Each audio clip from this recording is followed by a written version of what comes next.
Manafort faced blackmail attempt, hacks suggest. Stolen texts appear to show threats to expose relations among Russia-friendly forces, Trump and his former campaign chairman. A purported cyber hack of the daughter of political consultant Paul Manafort suggests that he was the victim of a blackmail attempt while he was serving as Donald Trump's presidential campaign chairman last summer.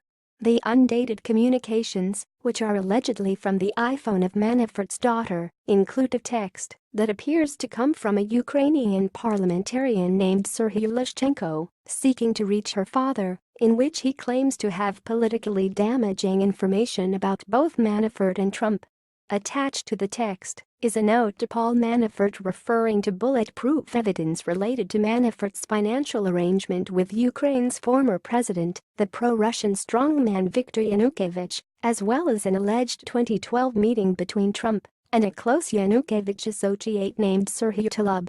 Considering all the facts and evidence that are in my possession, and before possible decision whether to pass this to the National Anti-Corruption Bureau of Ukraine or FBI, I would like to get your opinion on this, and maybe your way to work things out that will persuade me to do otherwise, reads the note. It is signed Sergei, an alternative transliteration of Lishchenko's given name, and it urges Manafort to respond to an email address that reporters have used to reach Lishchenko.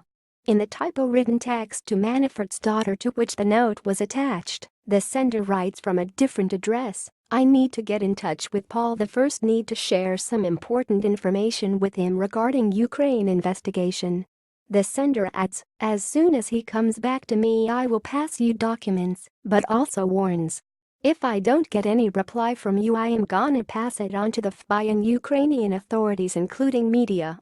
Lishchenko disavowed the texts in question, telling Politico on Tuesday, "I've never written any emails or messages to Manafort or his family. I don't know their contact details." He added, "He said I have nothing to do with the email address from which the texts were sent." And in a Facebook post, he wrote that the correspondence with Manafort's daughter is obviously fake. The White House did not respond to a question about whether Trump had met with Talub, a hunting buddy of Yanukovych's who had served in the government when Yanukovych was prime minister. But a White House official questioned the chronology supporting the claim, explaining that Trump had not worked with Manafort before the 2016 campaign. In a Tuesday interview, Manafort denied brokering a 2012 meeting between Trump and Talub and also pointed out that he wasn't working for Trump at the time. However, Manafort did confirm the authenticity of the texts hacked from his daughter's phone. And he added that, before the texts were sent to his daughter, he had received similar texts to his own phone number from the same address appearing to be affiliated with Lishchenko. He said he did not respond directly to any of the texts and instead passed them along to his lawyer. He declined to provide the texts to Politico. The hacked correspondence from his daughter's phone, much of which is unrelated to Paul Manafort's work, appears to have first surfaced a couple of weeks ago in an anonymous post on a so-called darknet website run by a hacktivist collective. While the post hints in its introductory text that the hacker or hackers have additional information on Manafort, it includes only a handful of screenshots of texts from Manafort's daughter's cell phone, as well as some data files that appear to be related to the texts. The images began circulating this week in political circles in Kiev and Washington. The post comes at a time when there's intense interest in the connections between Trump's inner circle and pro-Russian interests.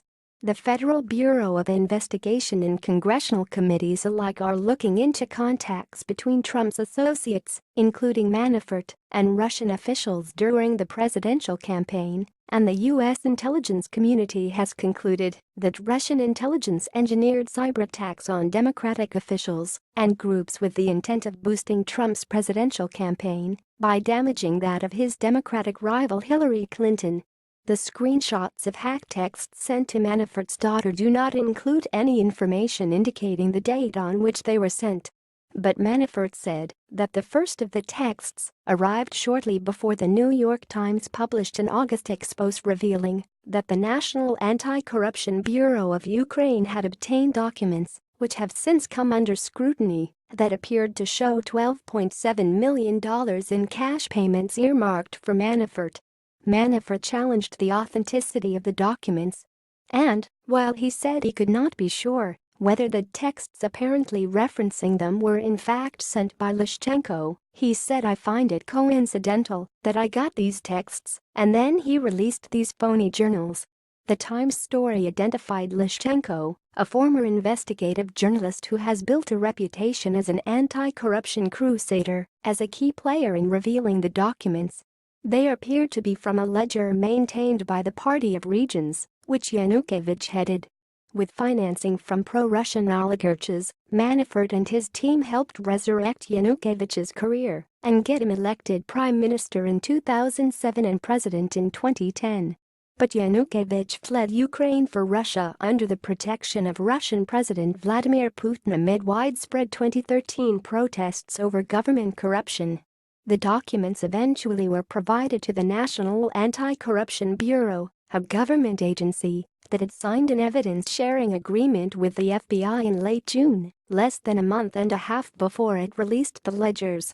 The Times reported that the payments earmarked for Manafort were a focus of an investigation by Ukrainian anti-corruption officials, while CNN reported days later that the FBI was pursuing an overlapping inquiry. Lishchenko held a news conference after the stories to highlight the documents, urging Ukrainian and American law enforcement to aggressively investigate Manafort. "I believe and understand the basis of these payments are totally against the law. We have the proof from these books," Lishchenko said during the news conference, which attracted international media coverage. "If Mr. Manafort denies any allegations, I think he has to be interrogated into this case and prove his position that he was not involved in any misconduct on the territory of Ukraine," Lishchenko added. Manafort denied receiving any off-the-books cash from Yanukovych's party and said he had never been contacted about the ledger by Ukrainian or American investigators. Nonetheless, the swirling controversy from the ledger reports forced him to step down from Trump's campaign.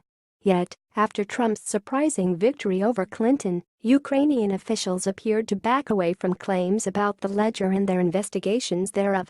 The National Anti-Corruption Bureau of Ukraine told Politico in December that a general investigation of the ledger was still ongoing, but it said Manafort was not a target of the investigation. As he is not the Ukrainian citizen, the Anti-Corruption Bureau by the law couldn't investigate him personally, the Bureau said in a statement. Although the Bureau is structured as an independent agency, some critics of Ukrainian President Petro Poroshenko contend that the ledgers may have been doctored or even forged and were disseminated with Poroshenko's tacit support in an effort to damage Trump. During the campaign, Ukrainian government officials publicly questioned Trump's fitness for office, and they helped Clinton's allies research damaging information on Trump and his advisors, according to a Politico investigation published last month.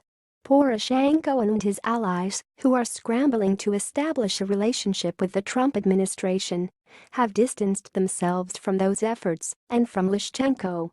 The Anti-Corruption Bureau is fully independent, a Poroshenko spokesman told Politico last month. The spokesman said the presidential administration did not take any targeted action against Manafort. The spokesman in a written statement said Lishchenko positions himself as a representative of internal opposition in the bloc of Petro Poroshenko's faction, despite the fact that he belongs to the faction, adding, "It was about him personally who pushed the Anti-Corruption Bureau to proceed with investigation on Manafort." The post that appears to be the first to disseminate the texts from Manafort's daughter included some anti-Trump language, justifying the hacker's retribution on behalf of those damaged by Trump's politics. The site hosting the post is associated with a hacktivist collective that is relatively unknown in the cybersecurity world. One former U.S. military intelligence cybersecurity analyst said, "I don't think we've got a history with them. They are not a known entity." The cybersecurity analyst, whose company patrolled cyberspace in search of hacker groups for private clients and government agencies, said the collective seems like randos, not the nation-states we usually track. Thanks you for watching. Please subscribe 24 Hours News channel. Goodbye and see you again.